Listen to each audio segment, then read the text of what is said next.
The HX Collective explores the human experience through three main channels of life: work, relationships, and self.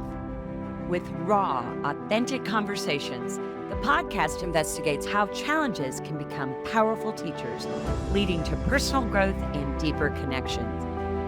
Rooted in humanity-centered design, each episode reflects a commitment to doing good and doing well, featuring diverse voices and generational perspectives. Expect gripping stories of struggle and success, with thought-provoking discussions and concrete tools and tactics that encourage you to rethink your relationship with distress, helping you to establish your full human experience. This is the HX Collective channel. So, Suzanne, you have given us such great perspectives. We looked at the idea of human flourishing at work and the essential nature from the leadership standpoint, how valuable this was strategic. You've given us wonderful insight around how to elevate the human experience in relationships, and not only the relationships with people we work professionally, but the value of every relationship with which we can encounter. We're going to end today with our third lens of the HX Collective, and that's the lens of human flourishing with ourselves. And as a certified professional coach, and a lot of the work that undoubtedly you're doing on one-on-one, how and why is this still essential when you think about becoming the very best versions of ourselves and elevating that human experience? Why is this such an important subject from the vantage point of self? Yes, and I love this question. I've experienced it personally, I've experienced it professionally, and with the work I do with many, many clients. And what it boils down to is alignment. With what truly matters to us and what our values are and how we move through life with awareness. That is not to say that just because we learn our values, we can say, aha, I want a job that's going to save the earth. I'm going to go get it. That's not reality. We have to put bread on the table. We have to make certain decisions. But once we have alignment about what truly is important to us, we can even make micro decisions that connect ourselves personally to what we do and how we move through in the world. Much of actions we take come handed down to us from beliefs, from our families, from culture. You should be, once you're a lawyer, you should be a partner, and then you should be bringing in business, and then you should be an equity partner. That's the narrative that might not align with everybody.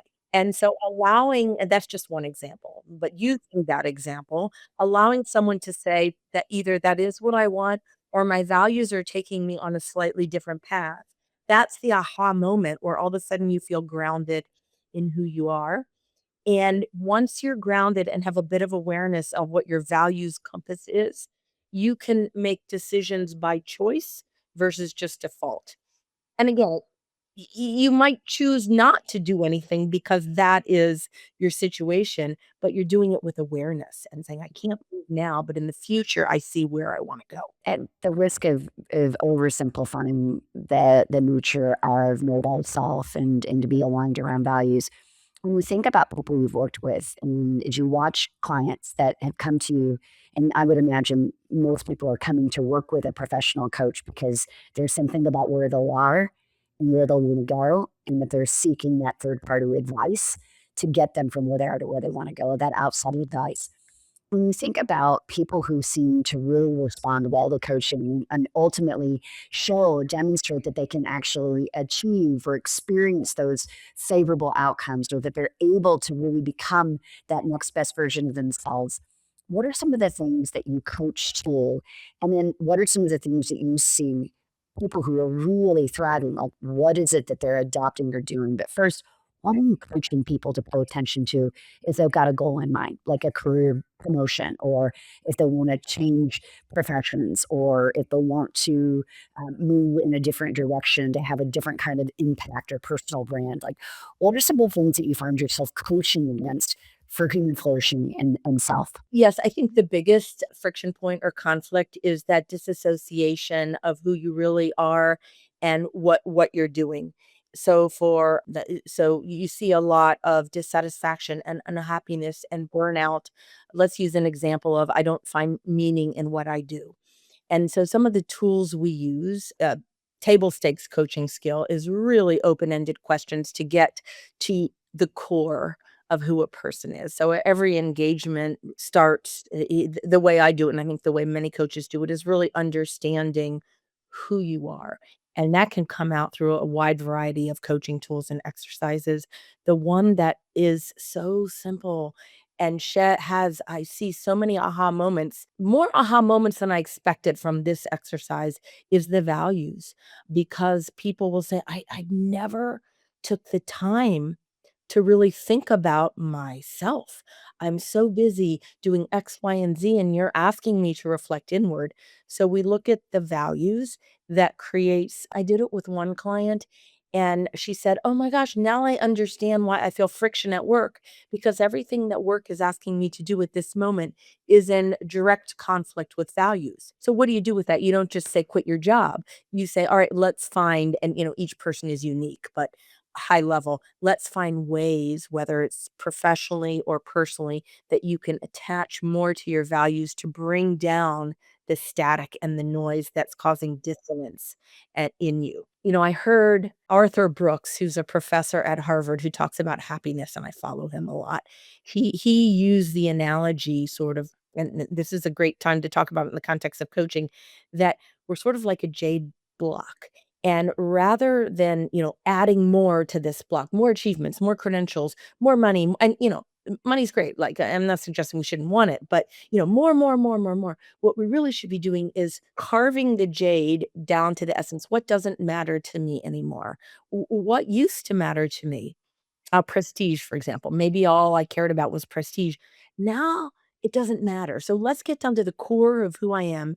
And those core variables or values help us make conscious decisions going forward, professionally and personally. I also do coaching, but I have a coach.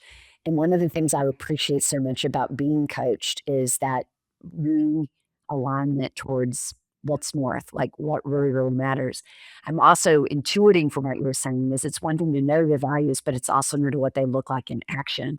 So that idea of how do you navigate scenarios that maybe have the dissonance so that you can put more energy and attention to the values in action that will often then take the temperature down of the dissonance. But the essential ingredient that I'm hearing is that you've got to reflect and to understand, like, what do I really actually care about? Like, what really, really, really matters to me so that I can have any chance of not just showing up and reacting, but I can really be responding and choosing powerfully.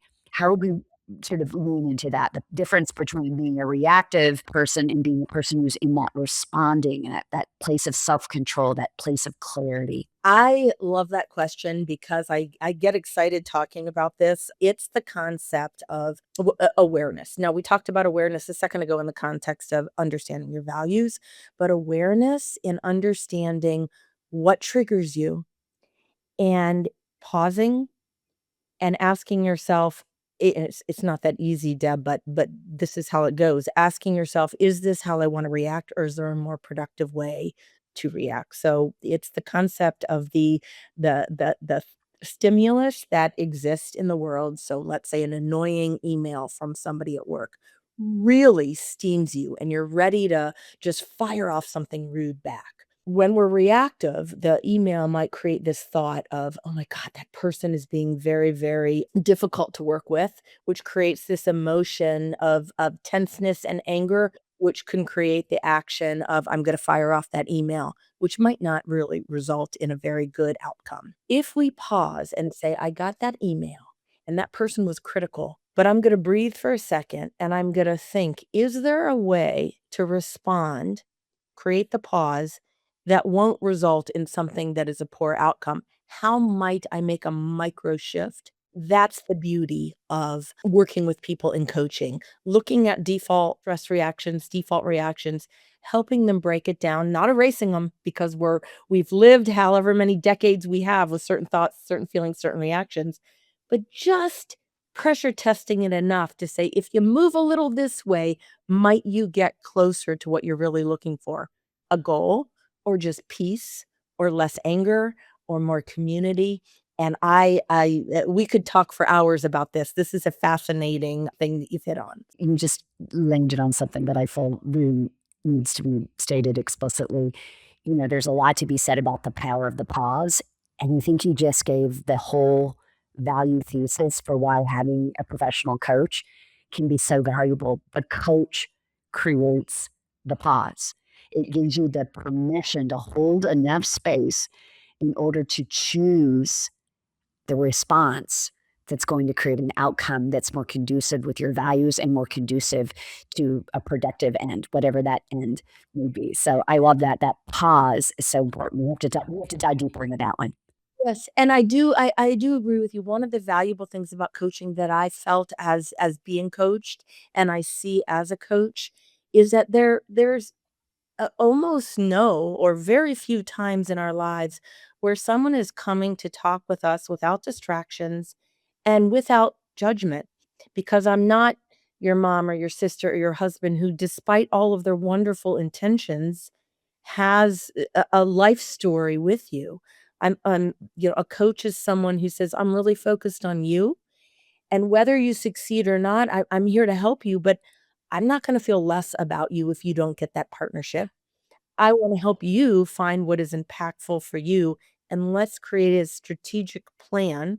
And those are action steps. You need to sort of unpack the human first, but once we unpack the human, let's create a strategic plan that aligns with you, and my goal is to help you get there, and that's the beauty of coaching. So thank you for teeing that up because it really is sort of, I don't wanna say magical, I think it's impactful is the better way. As we wrap up this conversation about human flourishing with self, when you think about people who really are thriving, when you look at folks who have taken your counsel under advisement or they've done the work of really bringing the human experience, that level of self care to the forefront, are there any practical things that you've seen successful people do? Maybe our audience might get a nugget or two when they think about elevating their game, their human experience in the relationship that they have with themselves. So it's the thing that jumps out is not exactly just something they do innately. It's often these conversations create coaching conversations can create an awareness or an aha moment, or what I see a lot is confidence where confidence didn't exist before. Someone, in fact, a handful of many of my clients say, I didn't know I could do that, or I didn't think I was good at that.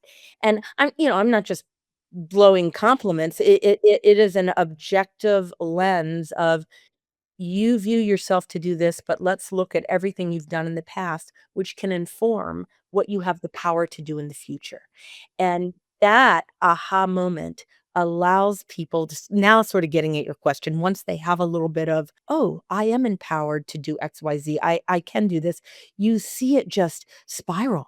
And you can see the energy shift from, I can't, I'm not good at, to look at these possibilities. And I've seen it recently in several clients, and so the answer is not necessarily to level set again. Not that they're doing one thing all along the way. It's when they shift their energy to opportunity, all of the things that they start to feel and see is just electric. And I love that experience in working with folks. Well, Suzanne, again, I welcome you to the HX Collective as our ally. I'm so excited for folks to get to know you, not only through this conversation and through the lenses of work, relationships, and self, but so much more to come. Thank you, my friend. We'll see you soon. And I just so grateful for your time. We'll see you soon. Thanks for being here. If today's conversation sparked something in you, we hope you'll carry it forward with curiosity, compassion, and courage. Subscribe to the show, leave a review, and share this episode with someone who needs it. Until next time, keep exploring what it means to be fully human.